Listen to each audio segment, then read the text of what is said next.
James Dorsey is an adjunct senior fellow at the S. Rajaratnam School of International Studies and joins me from Bangkok. Thank you so much for speaking to us here on the News Hour. After 9 years of war in Yemen, there's now this cautious optimism that the conflict is coming to a close. Could these latest talks actually bring about a truce that holds? Well, I don't think the conflict is coming to a close. What I do think we're seeing is that both the Houthis and the Saudis, for very different reasons, would like to see an end to their conflict. Now, what that means is something different for both sides. Let's keep in mind that we've had a ceasefire that predates the Saudi-Iranian rapprochement mediated by the Chinese. In other words, the fact that there is a reestablishment of diplomatic relations with Iran does not mean an end to the conflict. And even if the Saudis and the Houthis agreed on terms, including, for example, a Saudi withdrawal from Yemen, that would not end the Yemen civil war. Well, what could some of those possible terms be? Because if Saudi Arabia does seem to want to move out of this war in Yemen, very focused on its economic goals over the next few years, what would both sides be wanting here during these talks?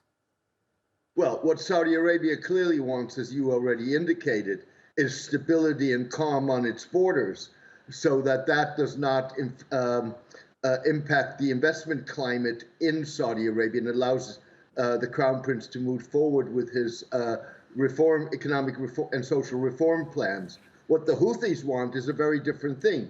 They want the Saudis out of the country, with other words, withdrawal of all troops. They want an opening or lifting of the blockade of ports as well as the airport in Sana'a. And they're also demanding degrees of financial compensation. Now, the problem with that is that even if the Saudis were to acquiesce in that, you still have the United Arab Emirates backing secessionists, for example, in the south of Yemen. So even the question of an united Yemeni state is at this point still an unresolved issue.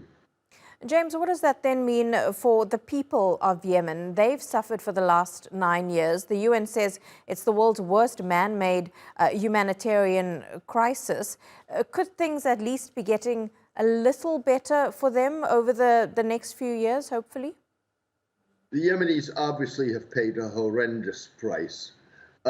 What I do think is feasible in these talks between the Saudis and the Houthis is some agreement whereby there would be a flow of goods, of aid, medical, food, whatever is needed through the ports as well as through the airport in Sana'a. That is something which inevitably has to be part now of any ceasefire agreement.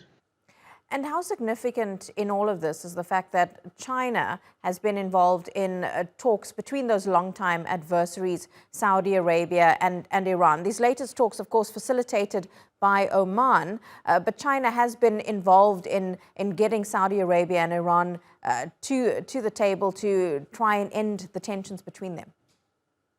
I think we need to be careful in overestimating the Chinese role.